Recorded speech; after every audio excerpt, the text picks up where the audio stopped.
धैर्य सीखा, मैंने पृथ्वी से क्षमा सीखी। कोई खोदता है, कोई ठोकर मारता है। आपने कभी शायद विचार नहीं किया कि क्या गुण है धरती का कि जिस धरा पर हम मलमूत्र का त्याग करते हैं वो हमें फल फूल देती है।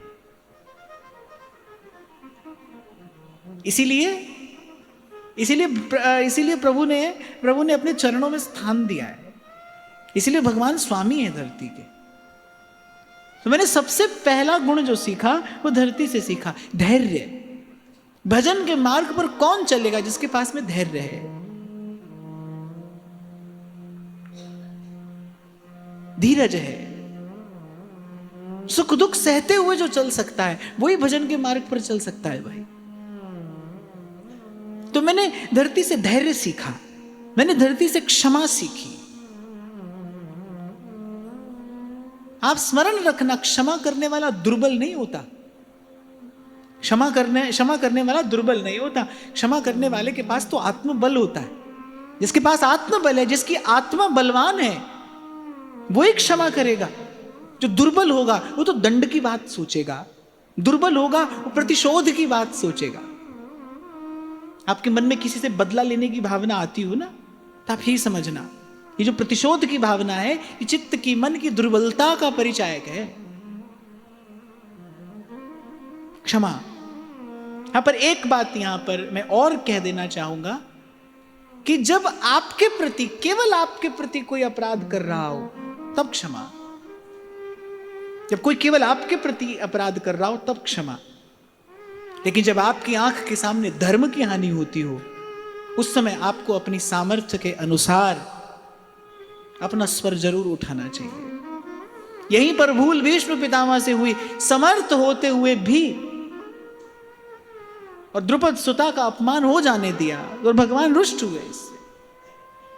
देखो ये सब गुण है ना, ये गुरुजनों से सीखना चाहिए। अब दया तो श्री जड़ भरत जी ने भी की थी उस हरिण के बच्चे पर। क्या परिणाम हुआ उसका? हरिण होकर पैदा होना पड़ा। इसीलिए सत्संग है भाई, इसीलिए गुरुजन है, इसीलिए शास्त्र हैं, इसीलिए आचार्यों के सिद्धांत हैं। सीखना है। कैसे सीखना है? गुरुजनों के पास बैठकर सीखना है। तो क्षमा हो हमारे जीवन में, पर कब? आपके प्रति कोई एक बार अपराध करे, 100 बार अपराध करे, उसके लिए क्षमा। लेकिन जब धर्म की हानि होती हो तब आपको अपना स्वर उठाना चाहिए। अपनी सामर्थ्य के अनुसार आप जो कर सकें आपको करना चाहिए, मौन नहीं रहना चाहिए। मुझे इसलिए सुस्पष्ट करना पड़ रहा है कि कहीं क्षमा का कुछ और अर्थ ना आप ले लें। गुरु जी कह रहे थे भाई सब रूप में भगवान है। अब चेला ने पूरी बात सुनी नहीं, समझी नहीं। गुरु जी ने कुछ और भी कहा था, वो बीच में से उठ के चल दिया। बहुत लोग ऐसे ही होते हैं भाई, वो गुरु जी की आधी बात सुन के गुरु बन के बैठ जाते हैं। वो बीच में से उठ के चल दिया। अब घर में चोर आ गया, अब वो आरती पूजा कर रहा है चोर की। वो चोर ने जो गठरी बांधी है वो सर पर रखने में उसकी सहायता कर रहा है। और अगले दिन ठन ठन गोपाल होके गुरु जी के पास आकर रो रहा है। गुरु जी ने कहा बेटा आधी बात सुनी, मैंने ये कहा था सब में भगवान है, और भगवान का जहां जैसा रूप हो वहां वैसी पूजा भी होती है। यथा देवता तथा पूजा। तो भगवान घर में साधु संत बनकर आए तो आरती पूजा करना, चोर बनकर आए तो पुलिस के डंडे से उनकी पूजा होती है। सब रूप में भगवान तो हैं, पर सब रूप में भगवान की पूजा की विधि अलग अलग है। यानी सब रूप में भगवान की एक सी पूजा नहीं होती। तो आधी बात नहीं सीखना, पूरी बात सीखना, पूरी बात सीखना, पूरी बात समझना। संसार के प्रति कर्तव्य है। अब संसार के प्रति कर्तव्य है तो कर्तव्य पालन करते करते मरी जाओगे क्या? कर्तव्य है पर अपना विवेक जगा कर रखिए। कल जैसा मैंने आपको निवेदन किया कि घी तेल जैसी चिकनाई तो ठीक है व्यवहार में, पर मामला गोंद जैसा ना हो कि चिपक ही गए किसी के साथ, बंध ही गए किसी के साथ। बंधना नहीं, अपने कर्तव्य का पालन करके जीवन प्रवाहमान रहे, आप अपने उद्देश्य की ओर आगे बढ़ते रहे। ये बात पते की है भाई। एक साधक के रूप में आपकी उन्नति हो रही है कि नहीं, ये बात महत्वपूर्ण है। आप अपनी पारमार्थिक उन्नति कर रहे हैं कि नहीं, ये बात महत्वपूर्ण है। रहना तो यही है भाई, इस संसार में रहना है, व्यवहार में रहना है, अंत तक रहना है, कोई और दूसरा स्थान नहीं है। दूर हिमालय की किसी गिरी कंदरा में जाकर भी संसार पीछा छोड़ दे, ऐसा नहीं होता, ऐसा नहीं होता। बस सीख कर, समझ कर, संभल कर रहना है। तो बोले पहले, सबसे पहले मैंने धरती से सीखा। क्या सीखा? धैर्य, क्षमा, धीरज रखना। आज नहीं हो रहा है तो कल होगा। आज मन नहीं लग रहा है भजन में, कल लगेगा, नहीं तो परसों लगेगा, पर कभी ना कभी तो लगेगा। धीरज धरना, और धीरज ये बात विचार कर नहीं धरना कि कारण क्या है। एक ही बात का विचार करना कि आज यदि मन नहीं लगता है तो मेरा ही कहीं ना कहीं दोष है, मेरा ही अंतःकरण मैला है। नहीं तो प्रभु के नाम में तो सब सुख है, सब आनंद है। मुझे नहीं मिल रहा है तो दोष मेरा है। शायद हो सकता है मेरे पास वो योग्यता, वो पात्रता अभी नहीं। यही बात विचार के धीरज धरना। और फिर कहा क्षमा। क्षमा आत्म बल से दी भी जाती है और क्षमा आत्म बल की वृद्धि भी करती है। इसलिए मैंने आपको दोनों उदाहरण दिए। भीष्म पितामह नहीं बोले ठाकुर जी रुष्ट हुए, और द्रौपदी ने अश्वत्थामा को क्षमा कर दिया। श्री ठाकुर जी के नेत्र सजल हो गए। श्री ठाकुर जी ने कहा मुझे तुम पर गर्व है, मुझे तुम पर गर्व है, तुम मेरा गौरव हो। ऐसी ऐसी पीड़ा पाकर तुमने अश्वत्थामा को क्षमा कर दिया। फिर तीसरा गुरु है हमारा जल। जल में क्या गुण है? जल में है मधुरता, जल में है स्निग्धता। और किसी भी अपवित्र को पवित्र करना हो तो भगवान के नाम के साथ जल का ही छींटा दिया जाता है। ऐसा जीवन हो मधुर। आपके संग से किसी के जीवन में मधुरता बढ़ जाए, किसी के जीवन की मिठास आपके संग से बढ़ जाए। इसलिए कल की चर्चा में मैंने आपको कहा था कि भाई बिल्कुल रूखा सूखा हृदय भी ना हो जाए, वो मार्ग भी हमारा नहीं है। ये हमारे संतों ने तो कहा, तुलसी इस संसार में सबसे मिली ये धार, ना जाने किस भेष में तुहे नारायण मिली जा। ऐसी वाणी बोलिए मन का आपा खोए, औरन को शीतल करे आपो शीतल होए। और फिर आप और मैं तो जिस तत्व की उपासना कर रहे हैं, हित की यहां उपासना, हित के हैं हम दास। आपके मेरे प्रत्येक कार्य से, प्रत्येक क्रिया से, व्यवहार से हित साधन हो। यही वस्तुतः हित की अनन्य उपासना है। हित के भाव का अनन्य होना क्या है कि अपनी प्रत्येक चेष्टा से हित साधन हो। सुधर्म बोधिनीकार तो कहते हैं, चीटी सोले जुगल तक सब सो हित निष्काम। कि चींटी से लेकर युगल सरकार तक सबके प्रति कोई हित का ही भाव हो, हमारे द्वारा हित साधन हो। तो जल का गुण है मृदुता, मधुरता, स्निग्धता। एक और बात, बहता रहता है जल, प्रवाहमानता, पवित्रता। ये सब मैंने जल से सीखा। कैसे जल निर्मल पवित्र, और जो छू ले उसे भी पवित्र कर दे।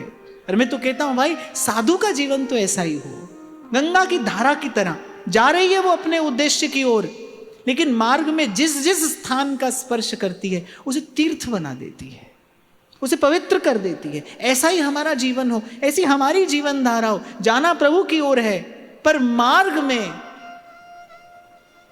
मार्ग में किसी की मुस्कुराहटों पे हो निसार, किसी का दर्द ले सके तो ले उधार, और किसी के वास्ते हो तेरे दिल में प्यार, जीना इसी का नाम है। जीवन ऐसा हो। तो श्री दत्तात्रेय जी ने कहा, ये मैंने जल से सीखा। फिर मैंने अग्नि से सीखा। अग्नि में जो डाल दो वो भस्म हो जाता है, आत्मसात कर लेती है अग्नि, कोई प्रतिक्रिया नहीं देती। ऐसे साधक का जीवन कैसा हो, ऐसा कभी ये भी मिलेगा, कभी वो भी मिलेगा। साधु संत तो कहते हैं,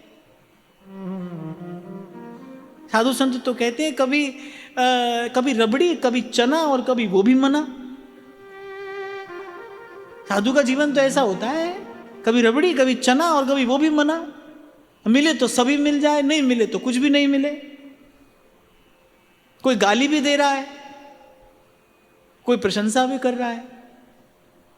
बोली सखी कहती है ना, को निंदत को वंदत और वृथा बकत बहु तेरे। तो अग्नि से मैंने सीखा, जो आ रहा है उस सबको स्वीकार कर लो। सबकी स्वीकृति है, सबकी स्वीकृति है। फिर मैंने आकाश से सीखा। आकाश से मैंने क्या सीखा? अनंत आकाश हमको लगता है नीला है, पर वस्तुतः आकाश का अपना कोई रंग नहीं होता, वो निर्लिप्त है, अनंत है और निर्लिप्त है। अब ये गुण धारण करना तो किसी समर्थ साधु के ही वश की बात है। सबको अपने भीतर संभाले। कल भी हम इसी विषय पर चर्चा कर रहे थे ना। हमारे यहाँ जब ऋषि मुनियों ने सुख की कल्पना की तो अपने अपने परिवार के, अपने जाति के सुख की कल्पना नहीं की। सर्वे भवन्तु सुखिनः, वो सबसे कम की बात नहीं करते, सब सुहित, सबका हित, और सब में सब आते हैं भाई। और मैंने आपको कहा, हम तो हित के उपासक हैं। अनन्यता हमारी उपासना का मेरुदंड है, और अनन्य होने की विधि क्या है? हमारे द्वारा सबका हित हो, थोड़ा घना जितना हो सके, पर सबका हित हो। तो सबसे कम की बात नहीं करता है साधु। या तो उसका कोई भी नहीं है, या तो केवल प्रभु उसके हैं, दूसरों न कोई, और या फिर प्रभु के नाते सब उसके हैं। फिर वो सब पर कृपा करता है। वो कुल्हाड़ी जो चंदन के वृक्ष को काटने गई है, चंदन उसको भी अपनी सुवास देता है। सबसे पहली सुगंध वही कुल्हाड़ी पा लेती है उस चंदन के वृक्ष की। ऐसे उदार हृदय, बहुत बड़ा हृदय। क्षमा करना, हमारा मन बड़ा छोटा रहता है। ये हमारा नहीं, ये हमारा, ये तुम्हारा। जहां से हमने इस चर्चा का आरंभ किया, भगवान ने इसीलिए कहा, भाई सबकी ओर देखना। किस भाव से? कि सब मेरे हैं, मेरे नाते इन सब के प्रति समभाव रखते हुए, सद्भाव रखते हुए धीरे धीरे आगे बढ़ना। तो श्री दत्तात्रेय जी महाराज कह रहे, सबसे पहले तो मैंने पृथ्वी जल अग्नि वायु आकाश से ये गुण सीखे। कैसे सीखे? किसने सिखाए? वो जो अंतर में उर प्रेरक हित चंद, वो जो अंतर में बैठा है ना, वो सिखाता है। और अगर आप थोड़ा सा साधन करके अपने मन के कोलाहल को शांत कर लेना, तो आप देखेंगे पग पग पे प्रभु आपके सहाय होते हैं। अंतर्यामी आपका सहायक होता है, पग पग पे प्रभु आपकी सहायता करते हैं। पर जीवन की विडंबना क्या है कि हम अपने मन में होने वाले उस शोर को कम नहीं कर पाते, इसलिए आत्मा का स्वर सुनाई नहीं पड़ता। मन में संकल्पों विकल्पों का जो शोर है ना, मन में विचारों का जो इतना कोलाहल है, हम सुन नहीं पाते। इसीलिए महापुरुषों ने कहा, थोड़ा मौन रखिए, सात्विक भोजन करिए, आपकी दिनचर्या संयमित हो, आपका भोजन सात्विक हो, आपकी जीवन शैली सात्विक हो। आपके व्यवहार में जब संयम आएगा, थोड़ा नियंत्रण आएगा, थोड़ा वाणी पर नियंत्रण हो, थोड़ा रसना पर नियंत्रण हो, थोड़ा फिर आपके विचारों में नियंत्रण आए। जब नियंत्रण आएगा तब मन के संकल्प विकल्प थोड़े कम होंगे, फिर आपको स्वर सुनाई पड़ेगा, आपको खबर पड़ेगी कि आपका मार्ग क्या है। अरे आप लोग यहाँ वहाँ से पूछते हो, हम कैसे ठाकुर जी की पूजा करें, कौन से रूप की पूजा करें, कैसे रूप की पूजा करें। अरे ये उत्तर तो आपको स्वयं से पाना है। मैं इसीलिए कहता हूँ, गुरु बनाने में शीघ्रता मत करिए, दौड़ मत लगाइए। कितने, शायद मेरे पास हजारों की संख्या में ऐसे दीक्षा निवेदन पत्र आते हैं जिसमें यह लिखा रहता है कि पता नहीं कैसे हमारी दीक्षा हो गई, हम तो चाहते नहीं थे पर दीक्षा हो गई। ऐसा आपके साथ क्यों हुआ? क्योंकि आप अपने मन का स्वर नहीं, अपनी आत्मा का आप स्वर नहीं सुन पाए। अरे जब गुरु मिलता है तो सबसे पहला उत्सव आपकी अंतरात्मा मनाती है। जब गुरु का दर्शन होता है पहली बार, आपको लगता है गुरु का मिलना कोई साधारण सी घटना है, ऐसे टीवी पर देखकर आपको गुरुजी मिल जाएंगे।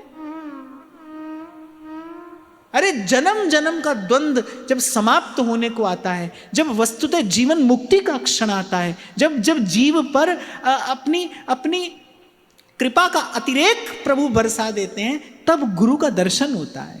बड़ भागी मैं सद्गुरु पाया, मन की दुविधा दूर न साई, जो वस्तु मैं ढूंढी जग में, सो वस्तु घट भीतर पाए।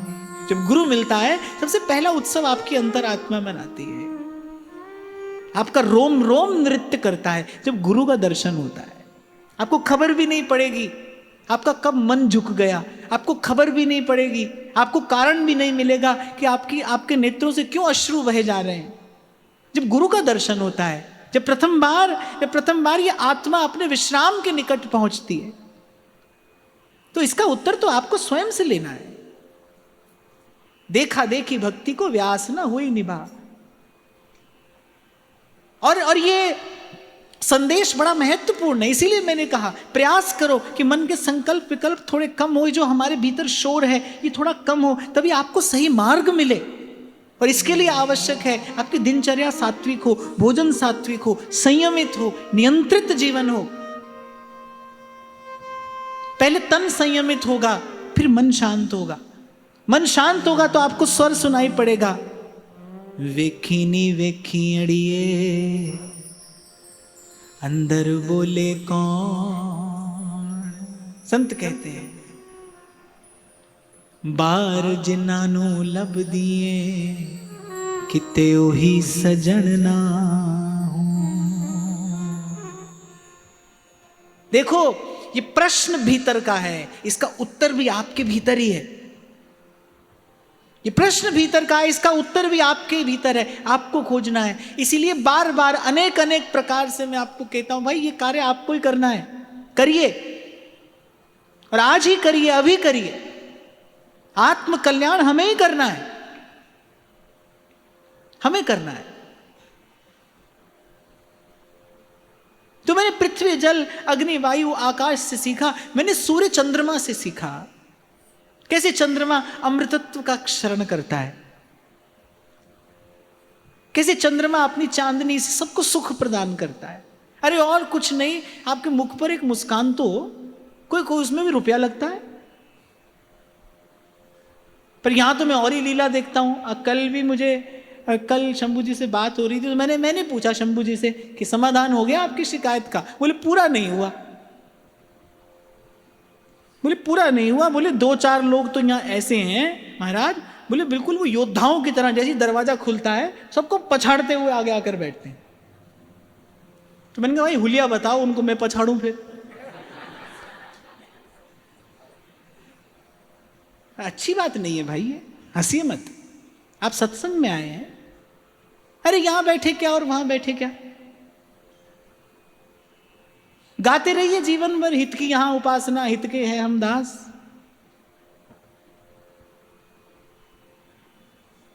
तभी तो कबीर कहता है माला फेरत जुग भया। आप एक जन्म की बात करते हो, कबीर कह रहे एक युग गया, युग में कितनी बार जन्मे कितनी बार मरे। माला फेरत जुग भया, फिरा न मन का फेर। मैं देखता हूं, कई बार देखता हूं, मेरे जीवन में बहुत बार देखा। मैं कुछ लोग ऐसे हैं जिनसे 8-10 बरस पहले मिला, फिर 8-10 बरस बाद मिला।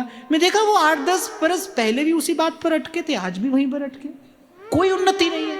इसे कहते हैं कि जीवन आपका प्रवाहमान नहीं है, लाइफ इज स्टैग्नेंट। और जैसे ही जल रुकता है वो दूषित हो जाता है, उसे दुर्गंध आने लगती है। कोई बात नहीं, कल हम में कोई दोष था, पर गुरुजनों ने बता दिया, सिखा दिया, तो कम से कम आज तो उसका समाधान हो जाए। कम से कम भूल सुधारने की चेष्टा तो हमारे द्वारा हो। जब आप सत्संग में आते हैं, जब आप यहां आते हैं, क्या सेवा कर सकते हैं आप? यहां लिख लिख कर आप मेरे पास में भेजते हैं, शंभू जी से पूछते हैं क्या सेवा करें, क्या सेवा करें। शांति का दान दो, यही सबसे बड़ी सेवा है। हमको आपसे और कोई सेवा नहीं लेना है भाई, शुभकामना दो हमें। और शांत भाव से, प्रेम से, सद्भाव से आकर यहां पर श्रवण करो। आपका बैठना बड़ा महत्वपूर्ण है, आपकी बड़ी गंभीर भूमिका है, इस वातावरण के बनाने में आपका योगदान है। आप और मैं दोनों मिलकर ये यज्ञ नित्य प्रति यहां पर करते हैं, आपकी बड़ी गंभीर भूमिका है। प्रेम से आइए, सद्भाव से आइए, किसी को आदर सम्मान देते हुए आइए। छीन झपट कर भगवान मिलते हैं, कूद फांद कर आप आगे आ भी गए सबसे आगे, क्या होगा उससे? अरे ये तो ऐसे हैं कि कभी कभी इनके मन में, इनकी मौज में आ जाए तो कहें आज हम शुरुआती सबसे पीछे से करेंगे, आगे वाले की ओर दृष्टि नहीं जाती, पीछे वाले को ही देखते हैं। और भक्त तो ऐसे हैं, बोले हम तो ये सोचते हैं क्या मुख लेकर आपके सन्मुख जाएं, वो तो यहां वहां कहीं लुके छिपे ही रहते हैं, उनको खोजते रहते हैं।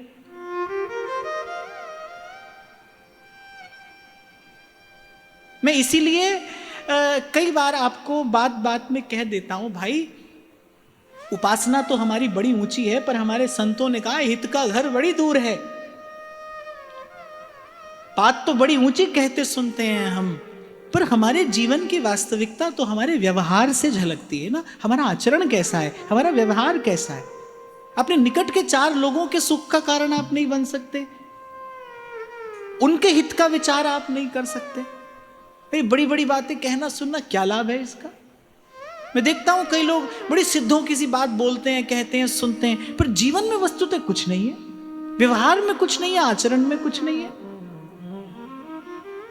आपके छोटे से छोटे आचरण से झलके कि आपका गुरु कौन है, आपका आचार्य कौन है, आपकी उपासना का सिद्धांत क्या है, किसकी उपासना करते हैं आप। मैं आपसे पूछूं कि महाप्रभु जी की उपासना वस्तुतः किसकी उपासना है?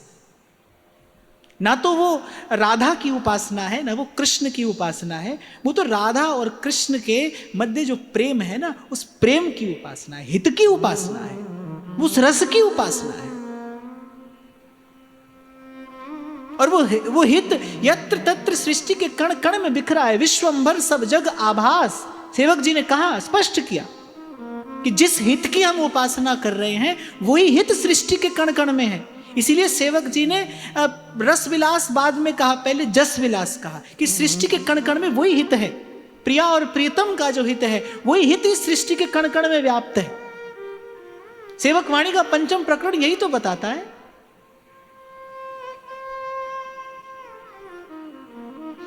ये तो बिल्कुल ऐसा हुआ कि वृक्ष को नीचे तो पानी दे रहे हैं आप, ऊपर आग लगा रहे हैं। ये कैसी बुद्धिमत्ता है? किसी के लिए साधक बनिए, किसी को मार्ग दीजिए, किसी के मार्ग का अवरोध मत बनिए, किसी को मार्ग दीजिए। मुझे तो बिल्कुल भी अच्छा नहीं लगा ये सुन के, जब मैंने ये सुना कि एक दूसरे को धकेलते हुए और आप लोग यहां पर आकर बैठते हैं। अरे जहां स्थान मिले यहां भीतर बैठ जाओ, बाहर बैठ जाओ, बड़ी बात है। आप यहां श्रवण करने के लिए आए हैं। आप कौन हैं? श्रोता हैं कि नहीं? श्रोता है, श्रवण करने के लिए आए, सुनने के लिए आए, सुनिए। व्यवस्था ऐसी है, कहीं पर भी बैठकर सुन लेंगे आप। यहां पर श्रवण और मंदिर में दर्शन। तो जो कार्य जहां होना चाहिए वहीं होना चाहिए ना। यहां पर श्रवण करिए, मंदिर में दर्शन करिए। हाँ, तो क्या कह रहा था मैं? आपकी बात आते ही सब भूल जाता हूं मैं। सूर्य चंद्रमा, कैसे चंद्रमा अपनी चंद्रिका से, अपनी शीतलता से, अपनी ज्योत्सना से सबकी प्रसन्नता का कारण बनता है। यहीं से बात आरंभ हुई थी, किसी की प्रसन्नता का कारण बनिए। आपके वचन, आपका व्यवहार किसी के तपते हृदय को शीतल कर दे, औरन को शीतल करे, आप ही शीतल हुए। कौन भागदौड़ करता है? स्वामी अखंडानंद जी महाराज कह रहे एक बार महाराज जी हम बंबई गए तो हमने देखा गाड़ी आ रही है जा रही है, आ रही है जा रही है, एक दूसरे से आगे निकलने की होड़ है। तो श्री स्वामी जी ने मन में विचार किया, बोले ऐसे लग रहा है जैसे कहीं आग लगी हो और ये बुझाने जा रहे हो। फिर स्वामी जी ने कहा, हमने उनकी शक्ल थोड़ी ध्यान से देखी, बोले कहीं आग नहीं लगी, आग तो कलेजे में लगी है, उसी को बुझाने के लिए यहां वहां दौड़ रहे हैं। क्या वस्तु लेने के लिए आप आए हैं? सद्विचार ग्रहण करने के लिए आप आए हैं। आपका हृदय सत्पात्र हो तभी सद्विचार ग्रहण किया जा सकता है। और फिर सूर्य से क्या सीखा? बोले खुद जलकर दूसरों को जमाल देता है। आप जलता है, दिन रात जलता है, पर सृष्टि के लिए जीवन ज्योत जगाता है। बोले सूरज से मैंने ये सीखा, स्वयं कष्ट सहकर, स्वयं पीड़ा पाकर भी किसी के सुख का कारण बने। देखो सुख की परिभाषा अलग अलग है। किसी को ऊंचे महल में सुख दिखाई देता है, किसी को नौकर चाकर में, किसी को बंगला गाड़ी में, किसी को पद प्रतिष्ठा में। पर जो प्रभु का है, जो साधु है, वो कहां सुख खोजता है कि मैं किसी के सुख का कारण बनूं, कि जीवन किसी के काम आ जाए। जब श्री गीता जी के 4th अध्याय की चर्चा कर रहे थे तब भी मैंने यही बात कही थी, ठाकुर जी से कहिए हे प्रभु ये मेरा जीवन आपके जन के काम आ जाए, तेरे जन के हित लगे, तन मन धन सब ठाट। मेरे पास जो है, मैं तो कभी नहीं कहता कि मेरे पास कुछ नहीं हो, क्यों नहीं हो, पर तेरे जन के हित लगे, ये तन ये मन और जो भी साधन मेरे पास है, हे प्रभु ये आपके जन के हित लगे, मेरा जीवन आपके काम आ जाए। तो ये मैंने सूर्य चंद्रमा से सीखा। तो सबसे पहला गुरु तो प्रकृति है, वो आपको देना सिखाती है। मैंने पृथ्वी से सीखा, जल से सीखा, अग्नि वायु आकाश सूर्य चंद्रमा से सीखा। सब सिखा रहे हैं, सब आपका मार्ग प्रशस्त कर रहे हैं।